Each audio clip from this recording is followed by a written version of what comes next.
In this video, we are going to walk through configuring ControlCom Edge Server.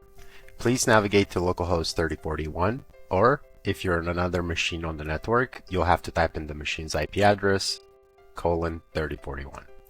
Once you're here, just type in your ControlCom credentials and hit sign in. You'll be asked for your MFA code if MFA is enabled on your account. And you'll receive the onboarding screen. All you have to do is select the organization using this drop-down, which mine is automatically selected to the demo organization for this. I'm going to click this button to select demo to continue, and I'm going to continue onboarding this device to the organization. Once this is done, just click continue to dashboard, and we are successfully onboarded the device.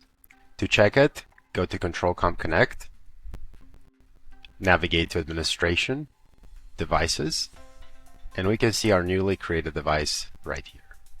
We can now go inside this device, and we can, on the next video, start talking about how we can configure it.